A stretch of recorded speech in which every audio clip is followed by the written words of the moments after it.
Happy Wednesday, everybody, man. Welcome back to Protect the Shell. Man, I love this episode right here, man, because we getting right into the trenches with my guy. You know what I mean? You know, I'm a trench guy. You know, I played in the trenches, man. You know, I still feel like my face should be in front of this old line meeting room, but it's all good, man. At least give it to my guy, Joe McNair. But, man, that's besides the point, man. It's all love, man. But, man, today, man, we got DJ Glazer coming up on the show today, man. Offensive lineman, right tackle. I ain't quite play right tackle. I played left tackle. My guy Damian Prince played when I played. But this guy right now holding it down for Talia, man, keeping this guy upright, man. This guy been having a great year all year, man. A guy, man, I'm excited to hear from, man. So y'all sit tight, man. Right after this intro, you about to see my guy come right up here. It was great, got better, and basically being faster, stronger, powerful, and being more explosive, and man, I'm out here competing and having fun. Running behind that fine offensive line, Derwin Graves did a great job tonight. With all the guys I played with, that was a fun experience being a part of, so I had fun with it.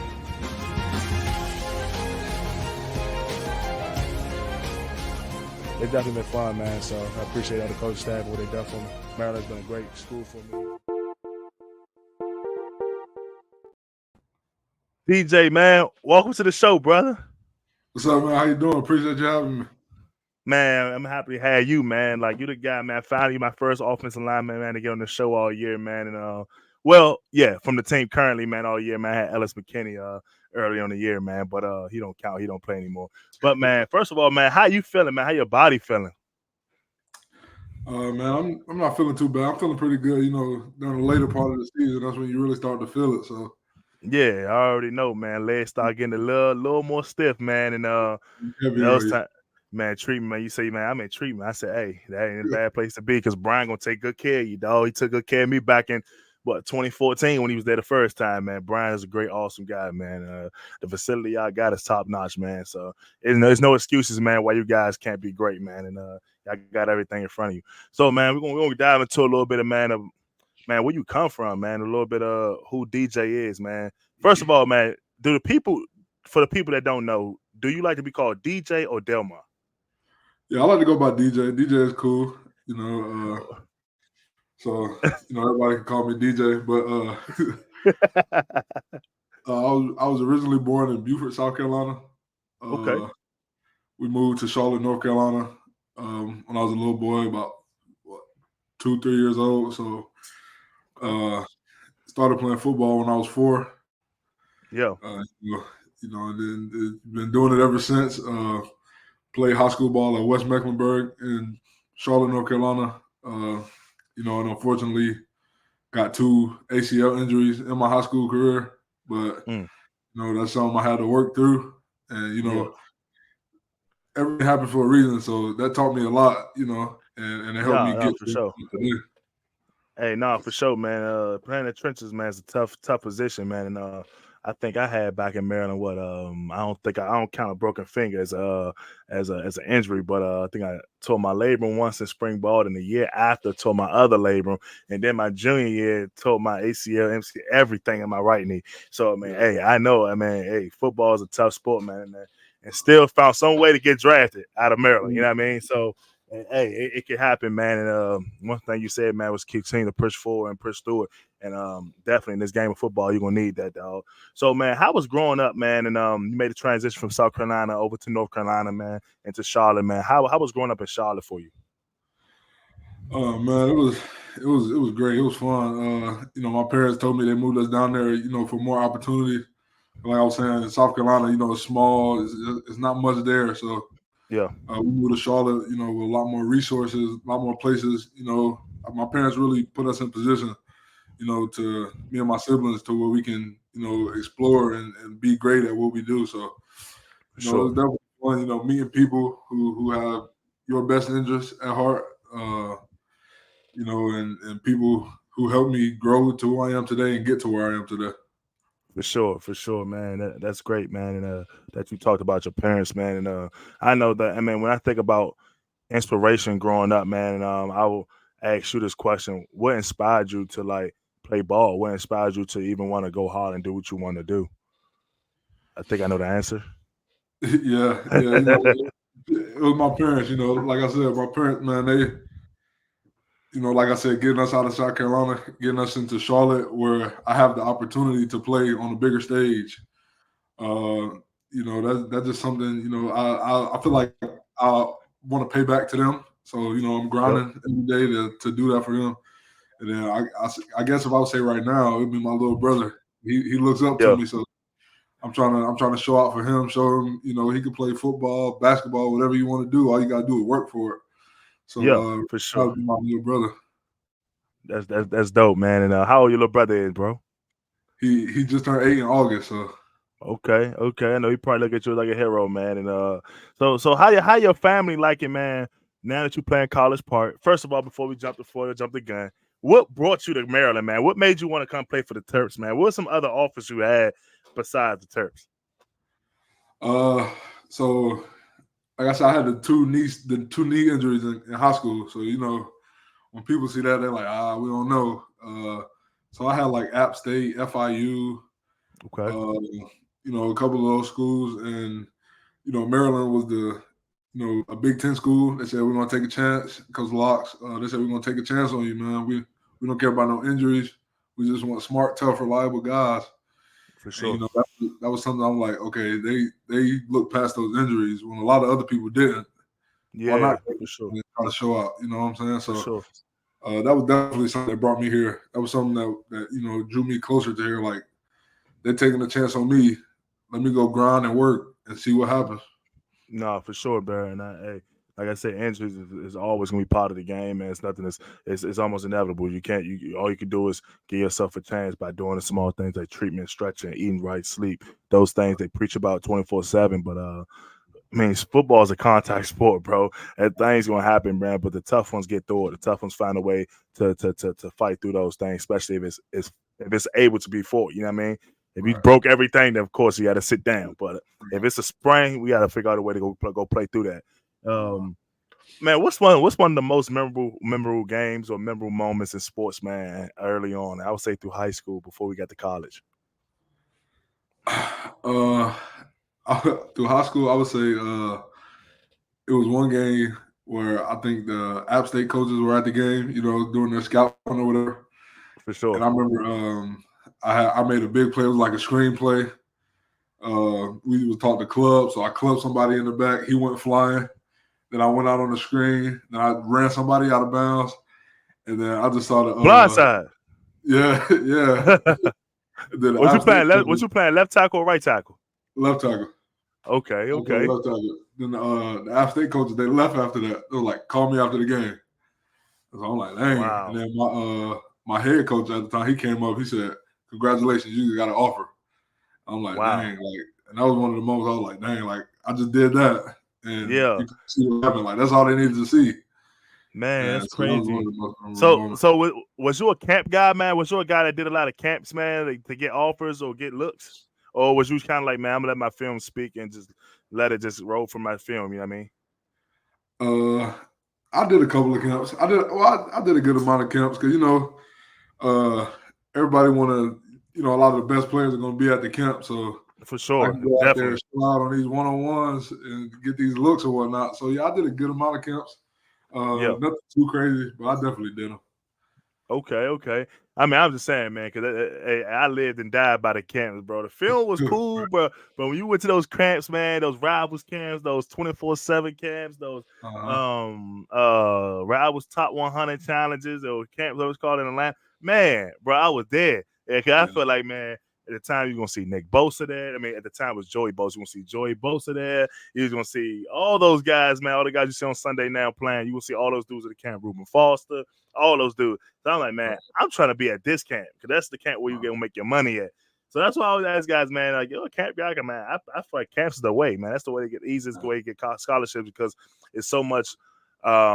Internet is the main source, man, of things that's driving recruiting and things like that. Man, I feel like if you can get through these little like websites like 24/7 Sports at the time and Rivals and all that stuff like that. If your name is trending and stuff like that, I mean, scouts want to see that, you know what I mean? And that's how I felt like for me. It was like only way I can get out this hood, this trenches of DC, bro. Like I gotta find a way to get to these camps, dog. And That's how I was. So I was like, man, I ain't got no paper for it. So the only thing I can do is I gotta go show out, go beat somebody up in one of these local camps, get invited to something bigger, and keep getting invited to bigger. Till I got invited to something like Nike openings and all that, man. You know what I mean? But man, that's probably one of the probably for me, man. Probably was my wave, man, and trying to find a way to get into school, man, because I ain't had no grades. I ain't had, man, I could tell you some stuff, boy. I ain't had no grades or nothing. Locks will tell you, Locks, that thing calling me every day. You went to school today? You went to school today? I missed it, man. He'll drive over from College Park, come pick me up. You're gonna take me to school, man. Right. Crazy, man. So you said, man, some of your biggest influences in your life with your mom and parents and things like that, man. Battling through these surgeries and injuries back to back, man. Some schools turned their head, and Locks was a guy that said, "I believe in you, man." You finally came to College Park, man. How much respect do you have for Locks, man, as a coach and as like just a regular father figure away from home?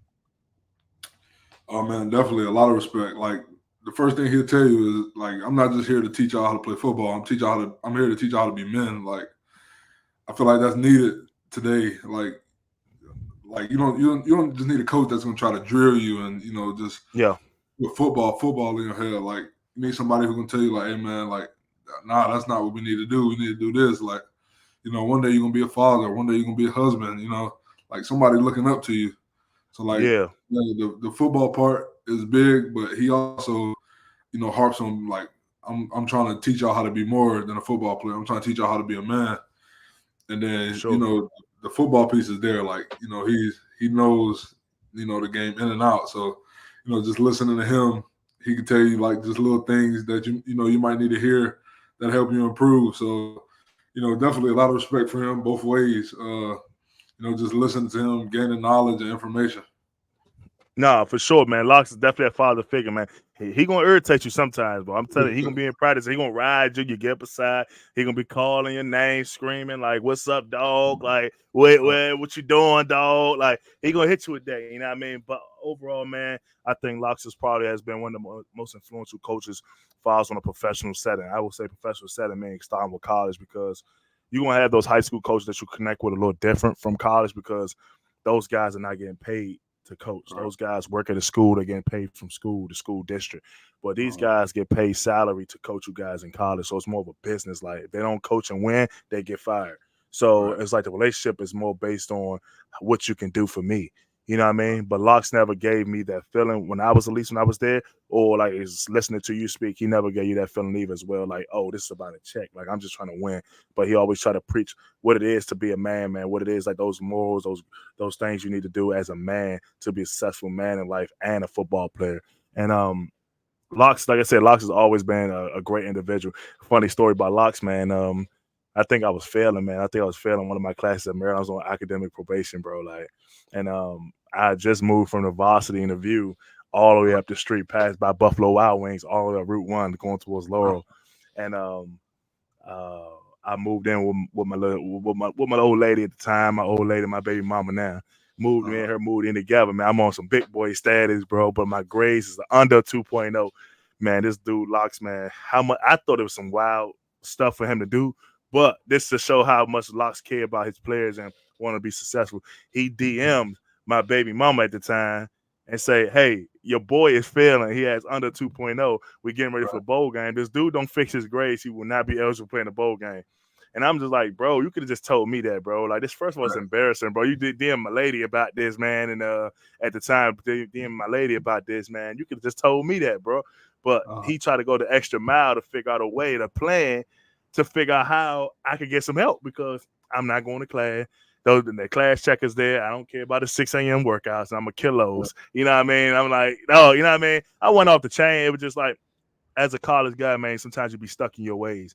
And and my advice to you, man, just stay grounded, man. Stay in the moment, man, and keep, like I keep hearing y'all guys say, to keep the main thing, man, which is to win games, man, be a perfect steward, man, and you know what I'm saying, get drafted, bro. That's it. That's all that's in your mind. Get paper, you know what I'm saying? And all the guys that I came in with, maybe heard of Yannick and Gakwe, guys like us, man. We all came in together, man. And our main thing was just get drafted, bro.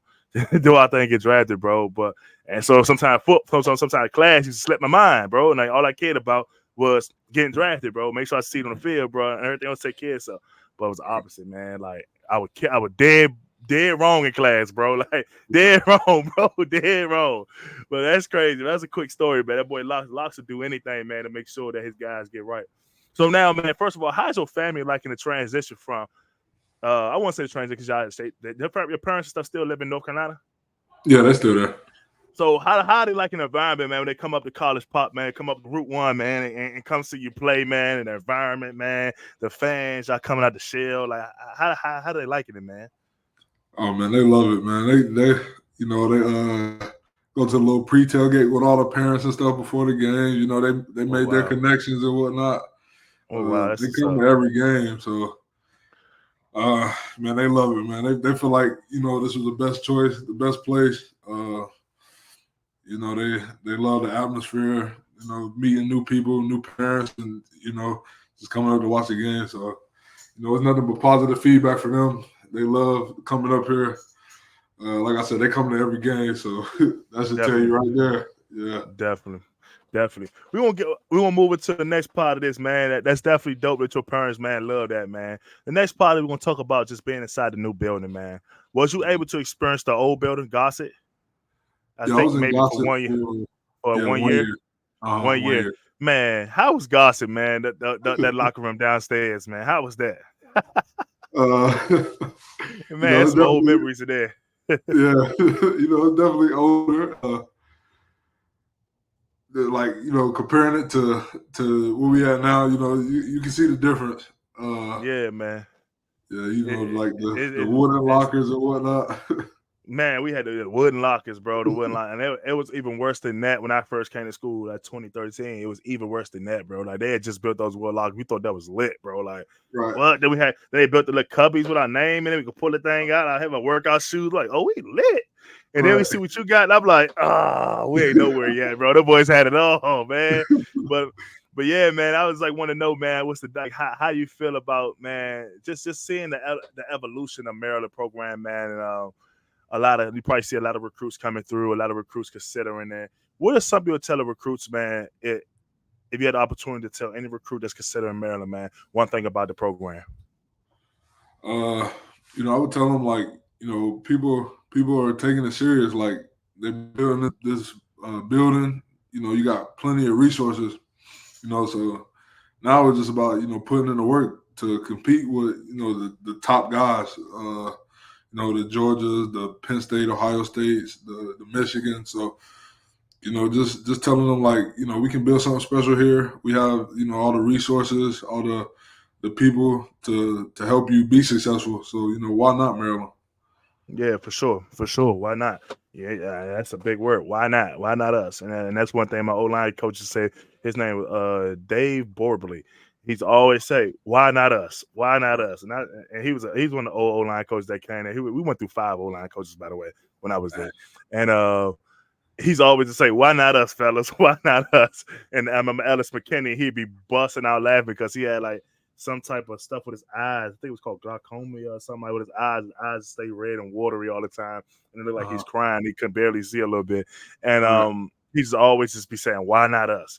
And it's funny we laughed about it, but as you bring it up right now, it's dead true. Like, why not Maryland, bro? Like back then, Maryland was always losing. We was losing every day. Every week we was a pushover. Every week guys couldn't wait to play us to build their stats. Like Michigan couldn't wait to come in town and play against us, and they run some flea flicker play, and everybody be in the backfield. They throw a bomb deep, wide open. Like they couldn't wait to do that. You know what I mean?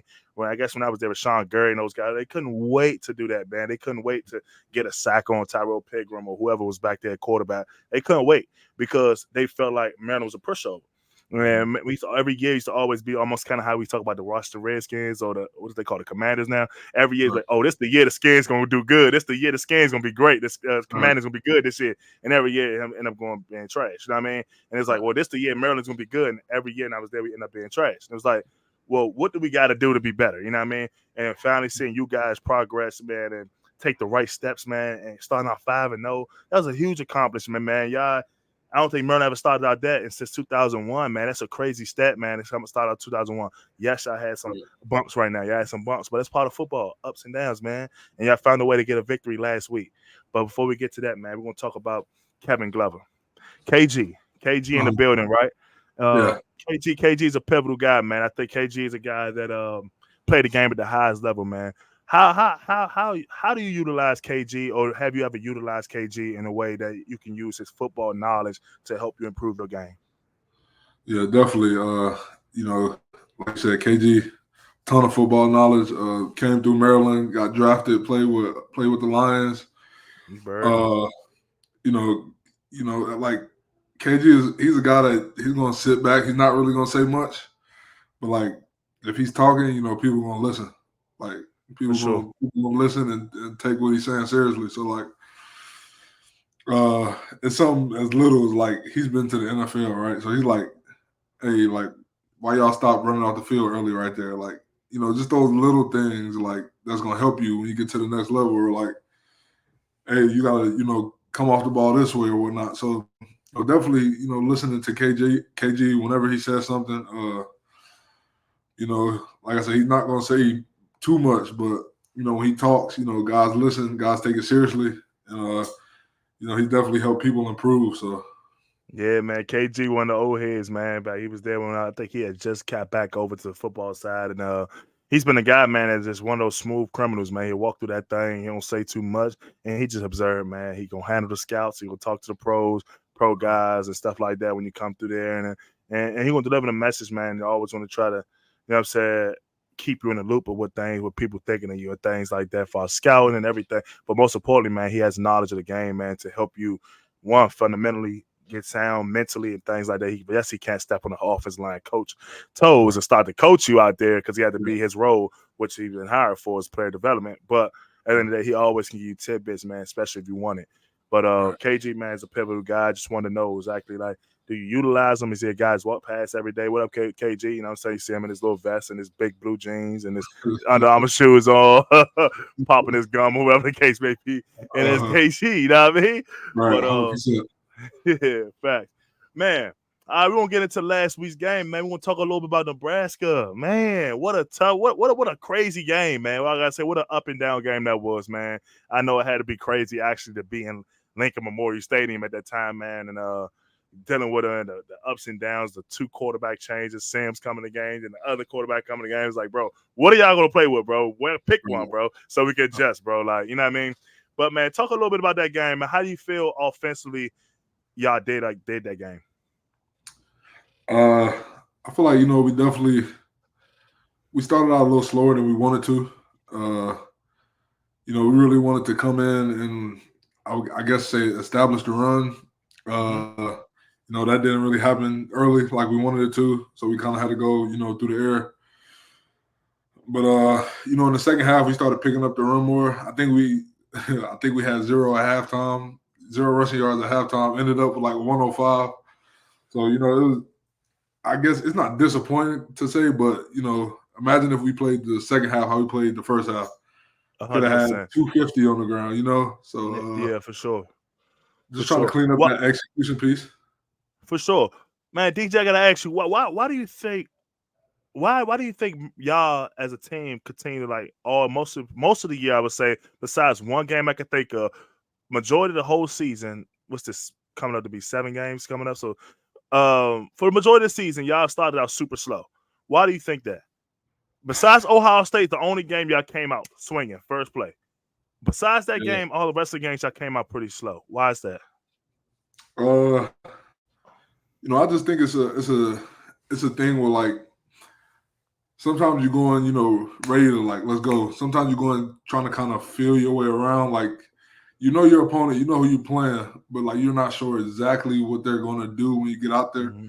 Yeah. So one thing we really got to focus on is we don't have to worry about who we're playing, what they're going to do. We just got to go do what we do, and that'll help us play faster, start faster. Like you said, like in the Ohio State game, we knew they were going to come in playing. We couldn't play around with them. We didn't care what they were going to do. So we tried to go out, throw the first punch, and keep swinging. And that's what y'all did. Yeah. That was a hell of a game. That Ohio State game was a hell of a game. Man, y'all have some key factors, man. I feel like that's really coming along, man, late in this year, man, offensively. I mean, defensively, I like a few guys on defense, but offense, I'm an offensive guy. And of course, like I said, you don't call plays, so I can't really say, "Hey DJ, why y'all didn't do this?" But because I know, man, I've been on the helmet, I've been on the side of the shoes when I'm the guest on someone's show. So you know what I mean.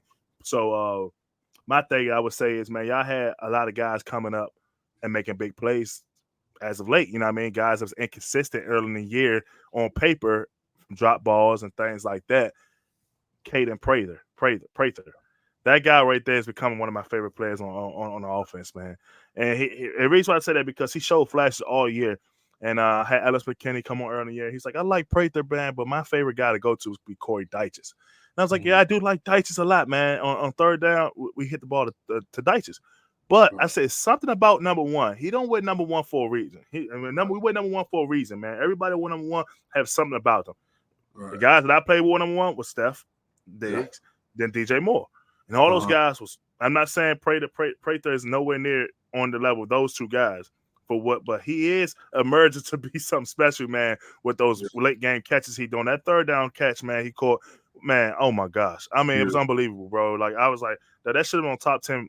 I don't know, Sports in the top 10, bro. That was a hell of a catch, man. One to be laying out deep, laying out like that, catching the ball, possessing it, and tucking it away, man, and giving y'all guys a chance to move the chains, man, was phenomenal, man. What do you think of that guy, man? What do you think of Prather? Definitely a game changer. You know, like you said, definitely a game changer. A guy that, you know, you can put the ball up, he's going to find a way to go get it. We've seen a couple really good, tough catches from him. So, you know, definitely a guy that's going to work. He's going to go and get those tough grabs. So, you know, like you're saying, on the third down, when, you know, you need somewhere to go with the ball, it might be a good bet to, you know, get it to him and see what happens. So, you know, you can see it, you know, in practice. So, you know, and it translates over. So definitely a guy that has the potential, like you're saying, to be one of those guys that's like, hey, let's get two on him at all times. You know what I mean? Yep, for sure. Definitely, man. Man, y'all offensive line been playing pretty good, man. I looked at the statistics, man, so far. I know back when I played, I mean, I feel like our line was pretty good. I mean, we had me and I don't know if you heard of Damian Prince before. He played right tackle. Damian Prince was the right tackle, was the left tackle. I feel like we played pretty good, but the stat sheet says otherwise, that we was almost the number one team or number two. We was in the top 5 teams in the country that gave up the most sacks. Right.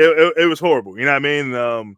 We gave up a lot of sacks, man. I don't know why, but I mean, it could have been game plan, it could have been whatever, but I feel like we had the talent. But for you guys are not in that boat. You guys are sitting like in the middle of college football. You're probably sitting in the middle. Y'all gave up 22 sacks or 20 sacks this whole season, which is great, man. Y'all guys did pretty good. Y'all doing pretty good. I think back when I played, I think we gave up like 49 sacks in one season. You guys only gave up 20 so far. Why? What do you think the key factor is, man, for you guys up front, man, being able to keep Tilley up like that? You know, we like to take pride in giving him time because we know how special he is, and we know what he can do with the ball when he has time. So, I mean, you know, we don't like to, like I tell people all the time, we know he can extend plays and get out of the pocket and do this and do that, but we also know what he can do when he's back there comfortable and he has time to look where he wants to go and get the ball there. So, our main goal is to, you know, not make him run and scramble around, but let him sit back there and be comfortable. And so, man, I credit, like, you know, us knowing what we have back there to not giving up a lot of sacks and just taking pride in keeping him healthy because, you know, he's a baller. You know, everybody knows he's a baller. Hey, you ain't lying about that. He's definitely a baller. Man, let me ask you this. As a tackle, man, what's your favorite type of set, man? Are you a vertical set guy, or you a guy that like to go get him, like a 45-degree kind of go get him? I like both. It depends on who I'm playing. Now, if I'm playing a guy, all he want to do is run upfield, I'm gonna get back and get in front of him. But if I'm playing a guy that, like, you know, that I know, like, he has no business, like, you know, doing a move on me, I'm gonna get on him now and shut it down. Yeah, for sure. I like using both, switching it up, trying to keep the defenders off balance, you know, so they don't know what I'm doing. Definitely. Man, late game in that Nebraska game, y'all kind of found a way, man, to come move the ball down the field to get the late game field goal to win it 13-10. What was that feeling like in the locker room, man? Man, it was great. It was finally good to win one. get back in the winning column after those four straight losses. Straight weeks. Yeah. That never feels good to lose, especially some where we feel like we should have won. Just some critical things that kept us from winning. So it definitely felt great to win. Everybody was happy. The guys were happy. So trying to keep this feeling up. Yeah, for sure, man. What was the conversation like pregame, man? Before the game started, man. What was Locke's pregame message to you guys, or whoever? It could have been Locks, it could have been a lead on the team like Jay Sean, it could have been anybody. What was the message? Whatever the message was, what was the message and who was it from before the game to get y'all ready for this game? Pregame. I would say, Locks was telling us like, hey man, we lost a couple games. Like I said, a couple games we should have won. Nobody's gonna give us nothing. We know that. We know when we go out and play each week, we're gonna have to fight for everything we get. For sure. Like a lot of people at the end of the day say, hey, that's little old Maryland. But our thing is we trying to change that. Like, we're not little old Maryland. We come in here to play. We're gonna do everything we have to do to show that, like, we're here to play and compete.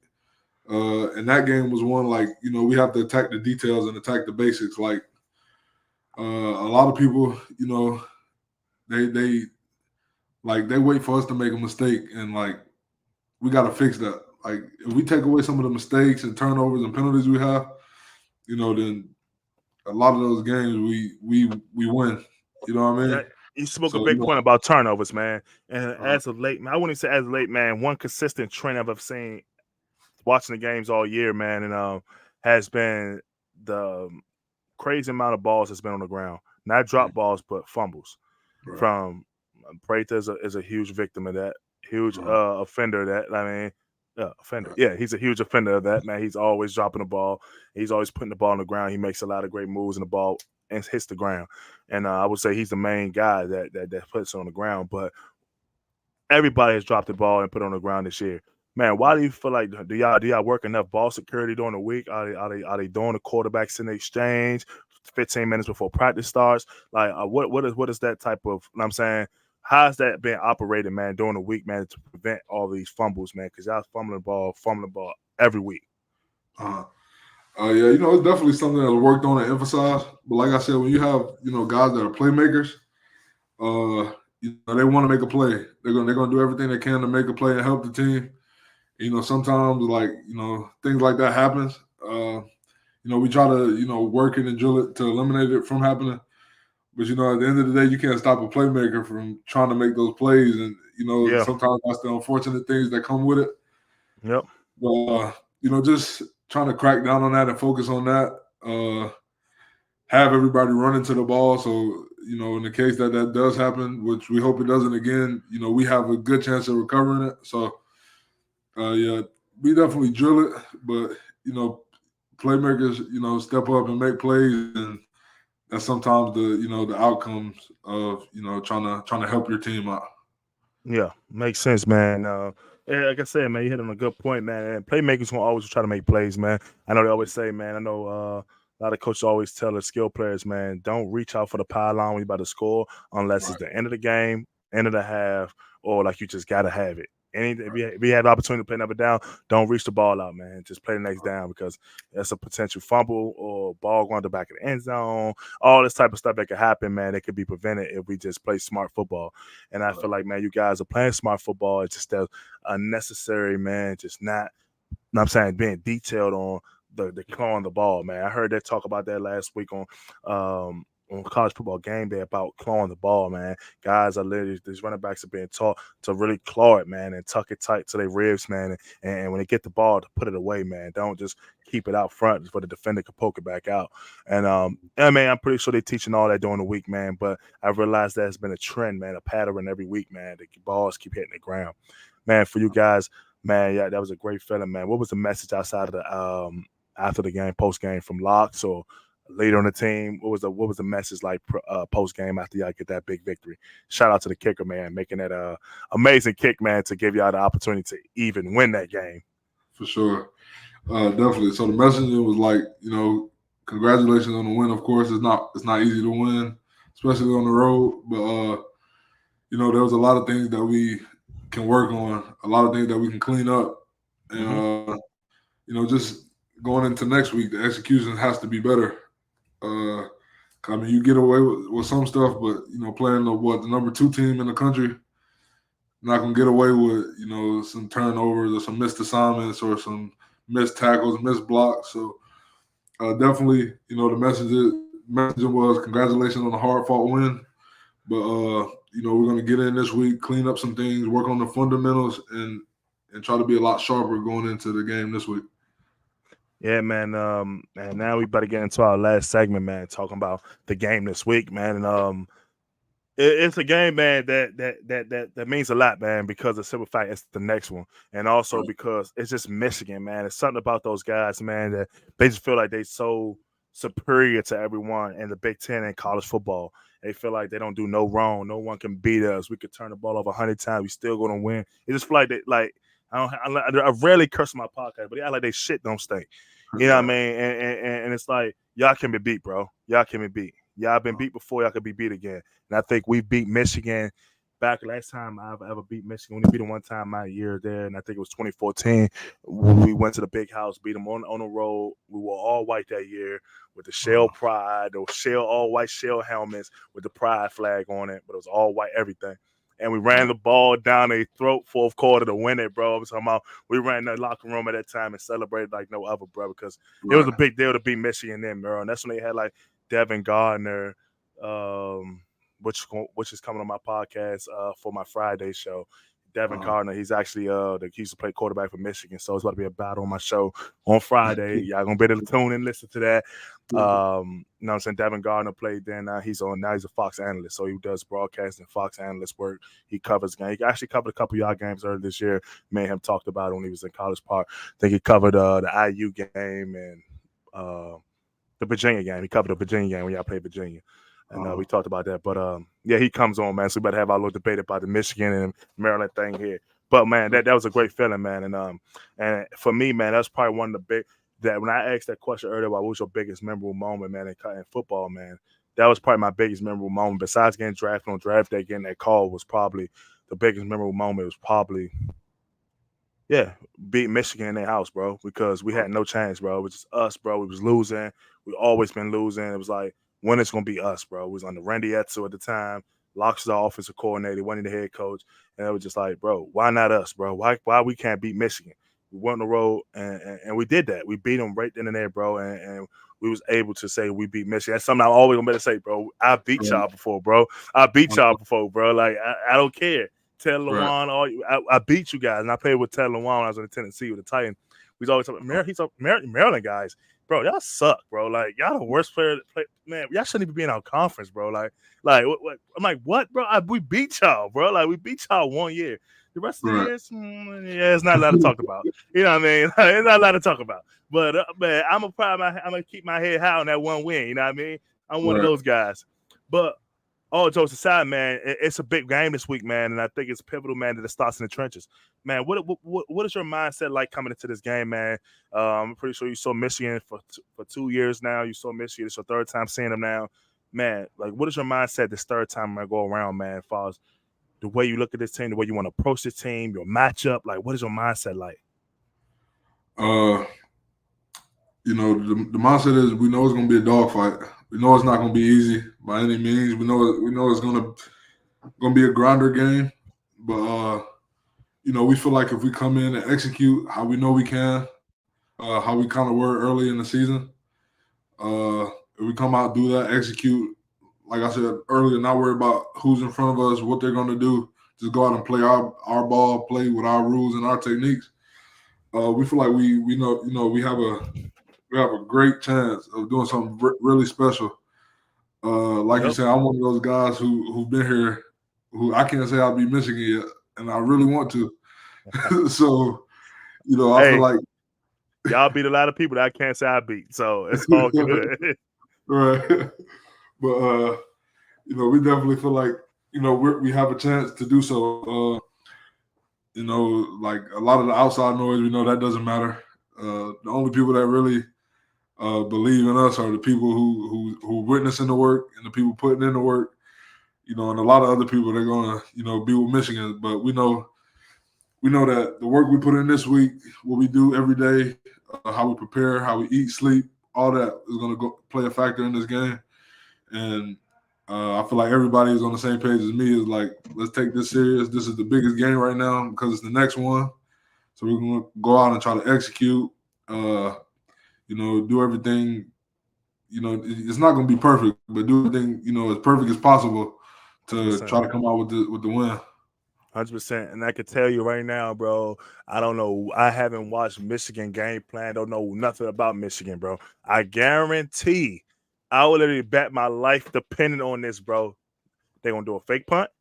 They're going to do a flea flicker. They're going to do some type of trick play. I promise you. I promise you, bro. Remember I told you this. I'm not there with locks. I don't know what y'all talking about in your team means. I don't know what y'all going over. They're going to do a trick play. Why? Right. Because they done it all. Bro, I don't know. Maybe it was just us, but they done a trick play on us every year, bro. Every year. We're having like 3rd and 18. They do a fake punt. They're running for 30 yards. We almost down a touchdown.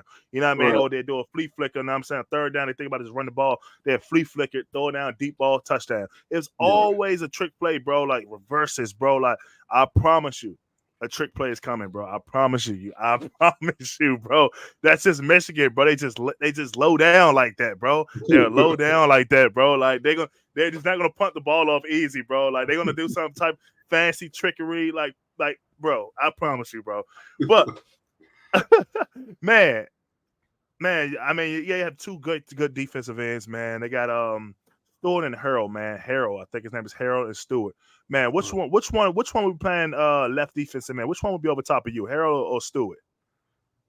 I think they do like a field boundary type of deal. So okay. I end up seeing both of them. Yeah, man, both of those guys coming in hot, man. Both of those guys coming in about 5 sacks this year, man. It's gonna be a good matchup, man, between you guys, man. And I'm confident in my guys, man. I'm confident you guys up front. Definitely you, man, as one of the older guys, man, to get it done, man. And I mean, hey, every play not gonna be perfect, man. What's one out of all your playing career, man? What's one of the craziest sacks you ever gave up, bro? In college football. Let me think. One of the ones you were just like, oh my gosh, bro. Like, I can't believe this is happening to me, bro. Like, the crowd get crazy, bro, and you see the quarterback on the ground, that you caused that, bro. You're like, right. Bro. Let me start it off. I'll tell you mine. It's my junior year, bro. I'm hot. I'm like, I'm coming out early. I already went through Joey Bosa early on. Now I got the baby brother, Nick Bosa. Let's get it. Man. Yeah, Chase Young on the other side. And Nick Bosa, man, we're on a road. We're on a road to Ohio State, man. You know how it get loud in the horseshoe, bro. It gets loud. It's 3rd down, bro. We just implemented the silent cadence thing. So it's like, as a tackle, bro, like people don't understand this, bro. As a tackle, bro, you have the helmet on, crowd is going crazy. You can't hear you on the silent cane. My opponent's here, but the ball is here. It's almost I'm at a disadvantage right now because it's like either I move when he moves and he could trick me. He could jump outside and I jump and the ball never moves. Or I could look here and say go, and soon I move, he's already gone. And it's like, I'm trying to find him. So it's just like almost was one of those tough situations. But in this case, it was a little different. I'm looking at him, and the ball snaps. I never hit the ball snap, or I never feel my guy move. And he beats me off the ball, bro. And I'm talking about, bro, I'm chasing his hip, trying to run him out of the pocket. Man, we backed up. We are backed up, bro. I'm pushing him around the pocket, bro. We were playing like a redshirt freshman or sophomore, Max Bortenslogger. He was like scared for his life playing quarterback that day. And I'm like, bro, we trying to pump ourselves up, bro. And 3rd down the game, I give up a strip sack. I'm trying to run around the pocket. Imagine the camera's been following me and Nick Bosa all day. Home ups, they follow me like, oh, draft prospect D. Gray, bro, draft prospect Nick Bosa. Who gonna win this matchup? First play, I give a fucking strip sack. And I'm running around the pocket, and I see Nick. I'm like, oh, my God. I'm like, step up, step up, step up. He steps up, but he can't step up because the center got caved by. Then the right tackle got caved in by Chase Young. And I'm like, bro, it was like a whole cluster, you know what? And it's like, but my guy had to tip. He didn't hit Max. He just tipped the ball out, and their linebacker picked it up and scored, bro. He ran like 20 yards score, and I was just on the sideline like, I don't want to play no more, bro. Like I'm done. I'm done, bro. Like this is the most unbelievable shit in my life. I never ever felt this before, bro. Like you know what I mean? It was like one of those things, like bro. It was just hard to watch or hard to even hear that everyone's cheering that you just made a mistake, bro. Like, and I was like, bro. And after that game, it was no more Nick Bosa. It was quiet. It was no more. It was shut down city for him. Cause that was like one of the moments you say, not starting off fast, like waiting on him to swing first. I waited for him to swing first because of Nick Bosa. We talking about all the moves, talking about his get off he got, and it was like, okay, who cares? Like, and I get to the game, it's like, oh shit, this is for real. Go, and he's beating me, and I'm like, oh no, boop, fumble, and they go pick it up. I'm like, all right, bro, like let's go. So that was mine, bro. That's probably one of the craziest, embarrassing thing to see on Twitter. Bosa smokes Gray. I was like, okay, bro. Okay, bro. Deactivate my Twitter. I'm done with this, bro. Let me see. I'll probably be like, I never had nothing too crazy happen, but I guess mine would be, we played Penn State, and one of their edge rushers, he used to play here. And so, like, this was last year. I was right tackle. They have, like, our receivers or whatnot, they used to have, like, a little, like, dance they used to do when they used to score. So we at Penn State. It's loud. It's like a 2-minute drive before the half. I think it's like third down or something. So it's loud. I could barely hear the clap or anything. So I'm kind of like trying to peek at the ball, peek at him, like you said, that type of deal. And then I set, and like it was more of like a vertical set, but somehow he found a way to rip underneath me. And I'm like, oh man. So like I try to turn and run. And then me and him running to the quarterback. The quarterback together. I'm like, oh my God. And he started doing the dance that our receivers be doing. Yeah. I'm like, he went here, he did a dance, and he got a sack, all in like one sequence. So oh like, my gosh, bro. I ain't gonna never let that one down. Yeah. Man, but that's the thing you gotta love about sports, man. These are things you're gonna live on forever, man. You're gonna laugh about it, bro. It's like it's crazy. I still go to Nick Bosa page, and he still has that picture on his page beating me, bro. I'm like, delete this, bro. Like, for real, delete this. I want smoke over this, bro. Like, you know what I mean? Like, for real, bro. I want some smoke over this, bro. But man, football is fun, man. You're gonna build so many relationships through the ball, man. And, you're gonna win some, you're gonna lose some. I've always prided myself. I'm winning more than I lose. I promise you that. And but yeah, man. Dang, man, it's a big week, man. I'm so fired up for you guys, man. They go play Michigan, man. It's just because all these guys in my ear, y'all Terps gonna go down, Terps this, Terps. I'm like, all right, bro, we gonna show y'all, bro. Like, no 4 weeks, bro, was a wake up call, bro. Like, you know what I mean? Man, we got my boy Dante back with 2 interceptions in one game. I'm like, okay, let me put my Trader shirt on, man. Like, got me a nice little Trader shirt, man. Man, by the way, speaking of that, man, shout out to NIL, man. How big is NIL? So your first year in Maryland, was NIL there? Was NIL available at the time? I don't think so, right? Because you was at Gaza still, so it wasn't no NIL. The second year NIL came. Man, how big has NIL been, man? How life-changing has that been? I mean, of course, I know you probably not saying that much because your O-line, we don't get no love. It's all Talia. I promise you, Talia's probably making all the NIL money. But how life-changing is that, man, to be able to at least just go to the club and get a free bottle or go to, I don't know, the gym and get a free membership or whatever the case may be and don't have to worry about Damon Evans saying, hey, bro, like, hey, you know that's illegal, bro. We could suspend you for a year. Right. I had that happen in college. I can't even go to the club for my birthday, bro, and get a free bottle. I'm like, hey, they just put my name on a picture, bro. Relax, cool it down, guys. I didn't even drink the bottle. I just accepted the free entry. Come on, guys, chill out. But NIL, I wish it was around back then, boy. I swear to God. Oh my goodness. Yeah, that's what, like, man, it's definitely life changing. Like, I feel like it's something that should have been implemented a little minute ago. Like, you know, just to be, you know, to make money off of like your name, like you're playing. Why not? Like, why wouldn't you be allowed to? Like, you know what I'm saying? Sure. So I definitely feel like it's. Like guys like us, we still waiting on our money from NCAA 2014. Where's our money, EA, bro? Like, for real. I mean, they had like a weird, like generic picture of me, you know what I mean? And say freshman. I'm like, bro, I need that. Run that up. But go ahead, what you saying? Yeah, but now, like I was saying, I feel like it's a great change. Like, it's something that needed to happen. It was going to happen sooner than later. So I feel like it's something that needed to happen. It's great that it's happened. And yeah, man, I mean, like you said, it's different for different guys, but just to be able to get, this and that or whatnot here and there is definitely something, that I feel like has helped the game. No, for sure, man. I think that's been pivotal, man. College athletes, man, give you one some stability, man. Being able to keep up with rent. Cause I know back then in college, boy, everybody on our team was behind the rent.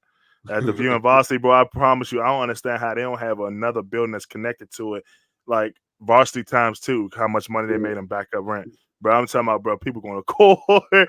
People have all types of issues with the View and Varsity, bro. Like the View and Varsity still up. Yeah, they are. Oh man, bro, oh bro, the View and the Varsity, man. I was like, man, let's talk. First of all, let's talk about the campus parking, bro. What do you think about campus parking, bro? Like those suck or it suck, bro. Like, yeah, I answer for you. It sucks. It definitely do, man. Like, they give you nowhere to park. Have like a little reserved parking spot for the football players. You know what I mean? Hey, bro.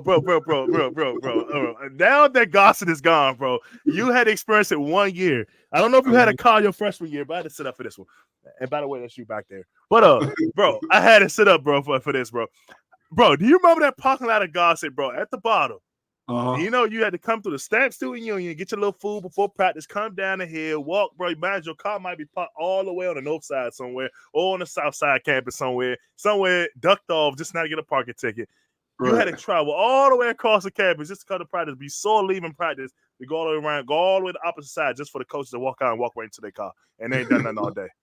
Bro, right. How BS was that, bro? Like, I used to always say, bro, like, I mean, Kevin Glover used to get on me all the time about parking down the bottom, bro. I mean, I told my car probably twice. So, I mean, I used to be in class. Hey, bro, D, your car, your Tanager is getting towed away right now. I seen it going down Stamp Student Union here. I'm like, bro, what? Like, bro, why y'all ain't stop him, bro? Like, throw some spikes out or something, bro. Like, come on, bro. Like, bro, I'm talking about the parking used to be so trash, bro. I never understood why the coaches parked down at the facility and we had to park, God knows wherever we could find a spot and still get a ticket somewhere. Like, it was crazy, bro. And they still drive around them little small little pickup trucks with the little eyes on the side. Yeah. They are a mob. If you know that, they are a mob. There is a mafia, bro. 100%.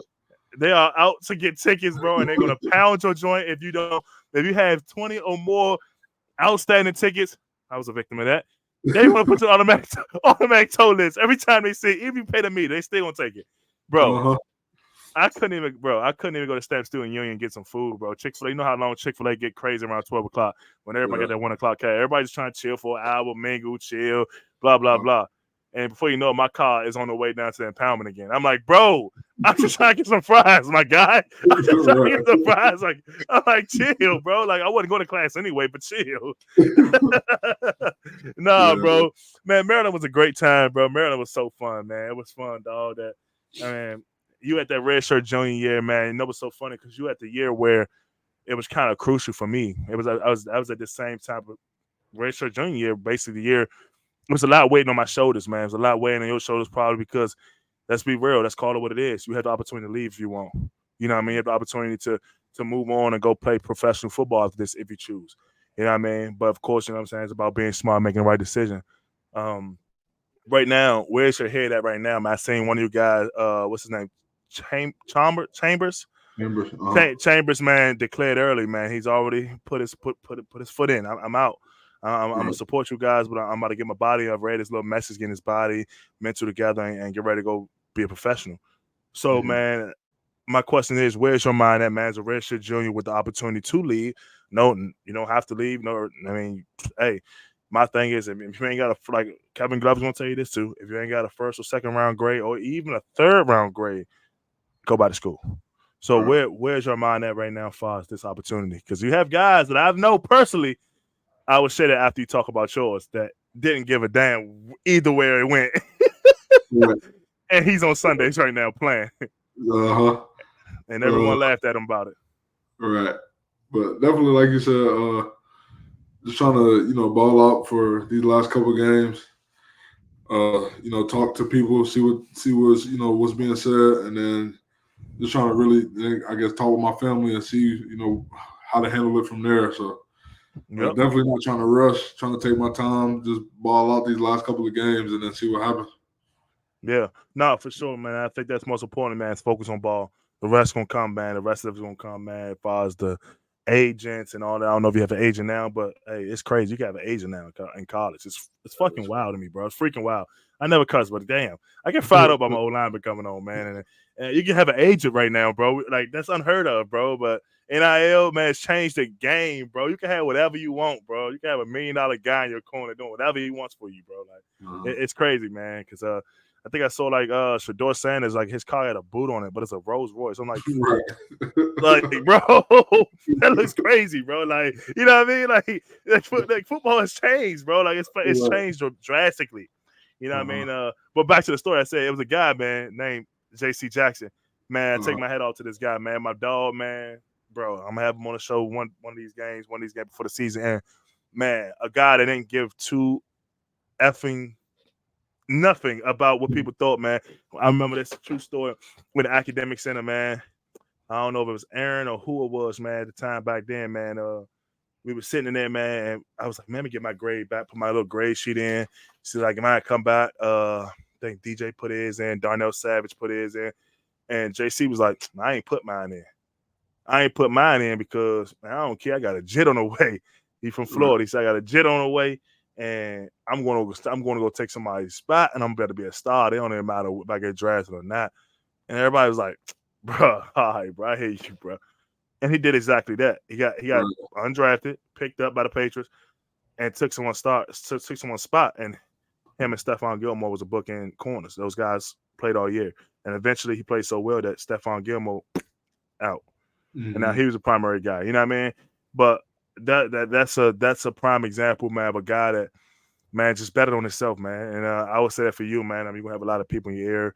A lot of people say, man, DJ, you should go. A lot of people say, DJ, you should stay. Man, you know, man, you could bet on yourself, dog. Be smart about your decision and make sure you really pay attention to what's going on in front of you before you just make the decision to opt out. Because once you opt out, you can't opt back in, brother. That paper is done. You can finish the school, but everything else is done, my brother. But football wise, but man, make sure you be smart, man, and make sure you have things in line before you make that decision, man, because it's gonna be life changing, man. And it's gonna be because once you opt out, bro, it's time, it's go time, because they ain't gonna really know. It's gonna be the longest rookie year of your life, bro. I promise you that. Come from me, hey, me. I mean, from training to the combine, from visits, training, pro day, visits, training, draft, mini camp, rookie mini camp, OTAs, a month and a half break. Training camp. Hopefully, don't get cut. And then the regular season, trying to stay healthy. 18 weeks, playoffs if you make it, and then you're done in February, bro. I'm talking about, bro, nonstop, bro. You're gonna hit a wall. And, hey, I did it. Wall, bro. You're gonna be like Pouncey, Roethlisberger. Somebody help me. Like, I'm dying. You know what I mean? And it's so fun to see Spencer in Pittsburgh, man. I was like, look at this guy, man. They love our Steelers guys. They still love our Maryland guys, bro. Look at Tomlin, man. Shout out to little Dino that was there too. But yeah, man. Hey, this is a great episode, bro. I can talk to you all day, man. But man, I'll make sure I try to get up there, man. Connect with you, bro. See you in person, man. Tap in with you, man. And gotta come see my boys, man. You, Dante, man. Littleton, man. Y'all boys been on the show, man. I come tap in with y'all, man. But man, I appreciate you coming on, man. I appreciate you a lot, dog. Yes, sir, man. Thank you for having me, man. It was definitely great. Yeah, for sure, man. Be safe, man. Most importantly, man, get some rest, man. We gotta take care of business this week, man. I gotta get something to talk about. Come on, man. Give me something to talk about, man. Come on, man. All right, DJ, man. Appreciate you, bro. Hey, enjoy the rest of the week, man. I appreciate it. For sure. Thank y'all for tuning in to another episode. Once again, happy Hump Day, man. Just had my boy DJ Glazer on the show, man. And man, I'm so excited, man, for you guys to actually see this game this weekend. I'm excited to see, most importantly, man, see my guys go out there and shut them down, man. And just quiet all the noise, man. All these, like you said, man, all these guys out here talking about what Maryland can't do, little old Maryland. Man, that's stopped, man. That's stopped, man. Yes, Maryland went through a 4-game losing streak, but things has changed, man. And these guys will continue to fight. They have all the pieces they need, led by Talia, man, and the guys up front, man. And that defense is playing strong, man. Dante, all those guys, man. I'm excited to see these guys come out this weekend, man, and get another win, man, to improve their record, man, to get that 7th win. We didn't just trying to be bowl eligible. We trying to crush it, man. We trying to get the best game we could possibly get. And I think those guys are doing that, man. I appreciate y'all rocking in, man. Happy Hump Day, man. Finish the week strong. Peace.